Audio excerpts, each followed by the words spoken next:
वो ठीक की जा सके। अब हस्बे वादा सवालों की तरफ आते हैं और पहले जो है वो है अदील साहब लाहौर से। शेठ साहब, मैं आपका बहुत ही पुराना व्यूअर हूँ। गालबन 2009-10 में जब आप प्रोग्राम किया करते थे जियो न्यूज़ पे आपस की बात, तो तब से मैं आपको फॉलो कर रहा हूँ। मेरा आपसे सवाल ये है कि क्या वजह है कि आप का ताल्लुक जब जियो न्यूज़ से ख़त्म हुआ आपस की बात प्रोग्राम से मुनीर फारूक के साथ, तो उसके बाद आप दोबारा से कभी इत्तेफाक नहीं हुआ मुनीर फारूक साहब के साथ प्रोग्राम करने का। इसके बरक्स जब आयशा नाज साहिबा जो हैं चैनल 24 पे प्रोग्राम करती थी, तो उनके बाद इवन 2 और एंकर्स ने भी क्विट कर दिया था। तो मुझे आज भी आपका प्रोग्राम याद है कि आपने कहा था कि लोग मुझे कहते हैं यार सिटी करदा कीड़ा बार-बार जो है ना एंकर्स चेंज हो रही हैं। तो सवाल मेरा ये है कि दोबारा इत्तेफाक क्यों नहीं हुआ मुनीर फारूक साहब के साथ प्रोग्राम करने का? तो ठीक है, ये तो ज़ाती किस्म के सवाल आने शुरू हो गए। मेरा ख्याल है ज़ाती सवाल ना ही किया करें तो अच्छा है। आप फोकस करें on policies and principles and politics. But चले, अब आपने कर दिया, मैं वजाहत कर देता हूँ। देखिए, जब मैंने ये चैनल के ऊपर आना शुरू किया 2009 में गालबन, तो आई वॉज विद दुनिया, और दुनिया में लोगों को याद नहीं है, मेरा जो पार्टनर था या जो एंकर था जो मुझे सवाल जवाब करता था वो मोईद पीरज़ादा। तो Moeed and I go back a long way, very good programme. मगर फिर मोईद ने सोचा कि उसको अपना अलग एक प्रोग्राम चाहिए जिसके अंदर वो एक के साथ ना बैठे, 3-4 लोगों के साथ बैठे as a full fleshed anchor. तो फिर we parted ways and in very amicably, and Moeed ने अच्छे प्रोग्राम किए उसके बाद as a full fleshed anchor. फिर मेरे पास और कोई बंदा नहीं था, बंदी नहीं थी, तो मुझे दुनिया वालों ने कहा कि ये हमारे यहाँ मुनीर फारूक साहब बैठे हुए हैं, यही ले लें, आप इनके साथ शुरू कर दें। वो हमने शुरू किया और आहिस्ता आहिस्ता कामयाब होता गया। Munir was a fantastic fellow traveller and I think we made a hit. और ये 2010 से लेके 2017 तक चला ये। उसके बाद ये हुआ कि 2017 में मैंने जियो और मेरे अलविदा काफ़िला हो गया, मैंने प्रोग्राम करना ही बंद कर दिया। और जब मैंने प्रोग्राम बंद किया, क्योंकि मैं पीसीबी में फुल टाइम चेयरमैन के तौर पे काम कर रहा था, तो फिर मुनीब ने had to look out for himself, तो उन्होंने फिर अपना अलग प्रोग्राम शुरू कर लिया। वो आपस की बात ही चलता रहा जियो पे, और मुनीब जियो के साथ काफ़ी अरसा रहे और उन्होंने संभाल लिया उस प्रोग्राम को। वेरी गुड, एक्सेलेंट, तरक्की भी हो गई उनकी। By that time he was a solid sort of anchor, और वहाँ वो रहे। और उसके बाद जाहिर है एक दफ़ा आप इतना अरसा एक टॉप चैनल में आप अगर रहें तो फिर आपकी हैसियत भी बन जाती है, सोर्सेज भी बन जाती हैं, and you are person in your own right. And therefore, Muneeb has remained in his own right and is now a leading anchor and an independent person and is doing a great job, and has been a little bit of a channel hopping in order to increase his financial prospects. Excellent. तो 2018 में मैंने PCB से resign किया और मैंने सोचा वापस TV पे चलते हैं। तो उस वक़्त सोचा कि कहाँ से शुरू किया जाए, तो चैनल 24 में ने मुझे दावत दी, मैं चैनल 24 चला गया। चैनल 24 ने आयशा को याद किया, आयशा आ गई और आयशा के साथ हमने प्रोग्राम शुरू किया। मेरा ख्याल है 6 माह के करीब चलाया होगा। तो उसके बाद आयशा को बहुत अच्छी ऑफ़र आ गई फ्रॉम सुनो टीवी। तो आयशा उठ के मुझे पूछने लगी, मैंने कहा फ़ौरन जाओ, तुम्हारी तो तरक्की हो रही है, जाओ। तो आयशा को हाथ प्यार से मोहब्बत से धक्का दिया, वो चली गई 1 साल के बाद। हाँ, तो आयशा कह रही है नहीं मैं साल रही आपके साथ। ऐसे चलो जी, तुसी साल रहे, 3.5 साल। उसके बाद तुसी दौड़ गए, तुसी चले गए किधर और, आपने खुद भेजा। मैंने चलो धक्का दिया, जाओ तुम्हारी तरक्की हो रही है, आप जाओ। तो आयशा सुनो चली गई, अच्छी तरक्की होगी, वहाँ खुद अपनी हैसियत में फुल फ्लैश्ड एंकर बन गई। एंड फिर मैंने फिर ढूंढा, फरवा वहीद को सिलेक्ट किया, फरवा आ गई। उसके बाद उसको भी बड़ी ज़बरदस्त ऑफ़र आ गई as a special anchor on her own right. उसको भी मैंने कहा जाओ बच्चे, बड़ी अच्छी बात है, तुम्हारा भी फ्यूचर बन रहा है, जाएँ। उसके बाद उज़्मा आ गई, कुछ अर्सा हमने काम किया, मगर उसके बाद बंद कर दिया प्रोग्राम मेरी वजह से। मैं कुछ और सोचों में पड़ गया था। तो इस तरीके से ये होता रहा। अब सूरत हाल है, जब मैं समा आया हूँ तो फिर मैंने आयशा से रिक्वेस्ट की, मैंने कहा यार ठीक है, आप आ जाओ वापस, let's get on with it. And I think Ayesha was kind enough to accept my offer, और आयशा आ गई and we are doing this. और किसी स्टेज पे अगर मेरा प्रोग्राम बंद हो जाता है या मैं ख़ुद बंद कर देता हूँ, तो मुझे पूरी उम्मीद है कि आयशा को तो लोग ऐसे करके ग्रैब कर लेंगे and she will go back to a much better prospect. So all is well that ends well, or that is continuing to go well. Okay, ठीक है। तो कभी मुनीफ फारूक साहब के साथ दोबारा चांस मिला तो करेंगे ना? मुनीफ के साथ मेरा राब्ता है, वी आर गुड फ्रेंड्स, बरखुरदार है मेरा और मैं उसकी बड़ी इज्जत करता हूँ। हाँ। और बड़ा शार्प है और आजकल जैसे कहते हैं ना, टंगा खड़का रहे हैं अल्लाह की कसम। खड़काते कुछ और है लेकिन वो काम पे टांग रही हैं। उसके अकॉर्डिंगली ये जुमला यहाँ देखिए ना, वो जिस आता है। किस्म की मुनीफ बातें करता है, हाँ। वो तो बड़ी काम पे टांगते होंगे उसकी।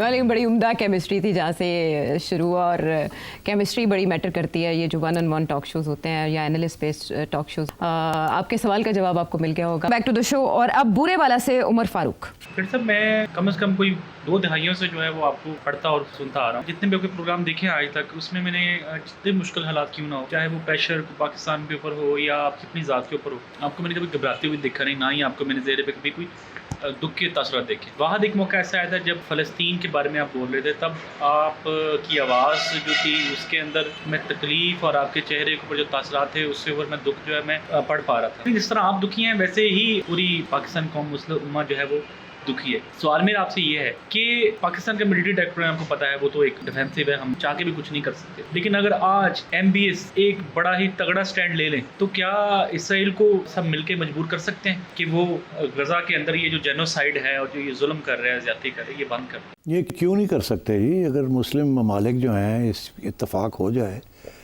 तो क्या नहीं हो सकता। पैसा बहुत है मुस्लिम ममालिक के अंदर, आबादी बहुत है, पावर बहुत है, मगर यूनाइटेड नहीं है ना। अब ये मुख्तलिफ ब्लॉक्स बने हुए हैं और मुख्तलिफ अलाइंसेस बने हुए हैं इंपीरियलिस्ट पावर्स और सोशल इंपीरियलिस्ट पावर्स के साथ। तो ये दैट्स द प्रॉब्लम। तो ये थ्योरी में बात करना एक बात है, प्रैक्टिस में बात करना दूसरी बात है। आज अगर OIC एक प्लेटफॉर्म पे हर चीज़ तय करनी शुरू कर दे कि इजरायली इन्फ्लुएंस को कैसे कम करना है, तो क्यों नहीं कामयाब हो सकते हैं। मैं एग्ज़ाम्पल देता हूँ आपको। इस वक्त सूरत हाल ये है कि ये गज़ा के अंदर जो कुछ जेनोसाइड की है इसराइल ने, इससे कबल तैयार हो गए थे 3-4 मेजर मुस्लिम नेशंस के इसराइल की रिकग्निशन की तरफ चलते हैं, क्योंकि 2 स्टेट सोल्यूशन की तरफ बात बढ़ रही थी और अब्राहम्स अकॉर्ड हो चुके थे। मगर इसराइल ने वो सारा तबाह कर दिया, वो जो रास्ते खुल रहे थे, और ये मुस्लिम ममालिक को पीछे हटना पड़ा। अब वो नहीं कर सकते क्योंकि पॉपुलेशंस जो है वो कभी मानेगी नहीं इस बात को, बड़ी डिस्टेबलाइजेशन हो जाएगी। इतना गुस्सा है मुस्लिम अवाम के अंदर, हर मुल्क के अंदर, और सिर्फ मुस्लिम नहीं, क्रिश्चियन अवाम के अंदर भी, अमेरिका के अंदर भी, UK के अंदर भी, यूरोप के अंदर भी, across nationalities and across religion. तो अब बात यह है कि करने को आए तो कर सकते हैं, मगर ये वेस्टेड इंटरेस्ट जो होते हैं ना, ये रोक देते हैं आपको। अब मैं एग्ज़ाम्पल देता हूँ आपको कि अभी शुरू हुआ एक मूवमेंट अगेंस्ट KFC के अगेंस्ट मूवमेंट शुरू हुआ है, क्योंकि ये परसेप्शन दी गई है या है कि इट इज़ एन ऑर्गेनाइजेशन और अ कंपनी दैट सपोर्ट्स ज़ायनिज़्म। अच्छा देखिए, जूइश होना और ज़ायनिस्ट होना 2 अलग अलग चीज़ें हैं।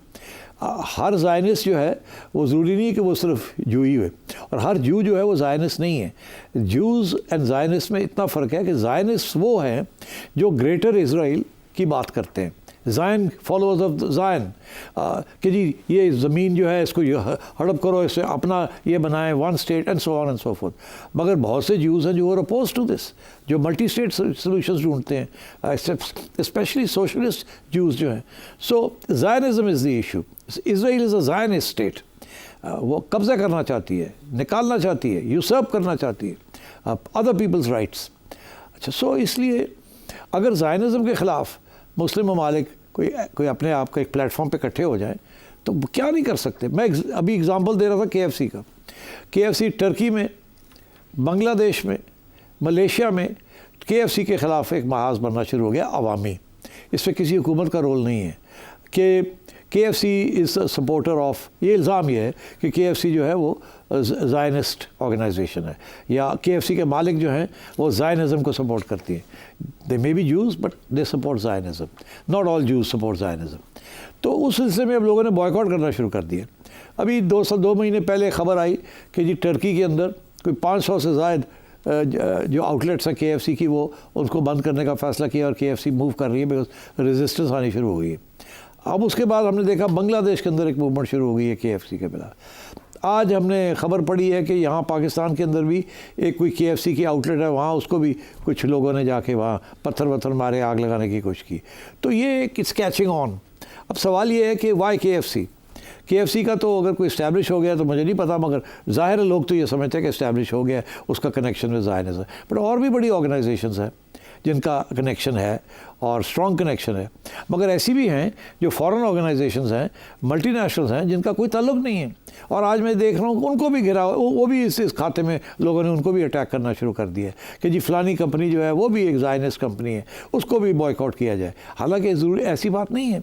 तो मैं ये समझता हूँ कि अगर आज मुस्लिम ममालिक इस चीज़ के ऊपर एक मीटिंग करें और कहें हमने ये लिस्ट बनाई है all those organisations and multinationals, consumer goods suppliers और अदर्स जो कि ज़ायनिस्ट सपोर्टर्स हैं, तो इनको सारा मुस्लिम ममालिक जो है इसको बॉयकॉट करें।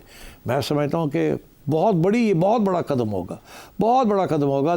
This is what you might say कि ट्रेड और फॉरेन इन्वेस्टमेंट को ट्रीट किया जाए as a foreign policy tool.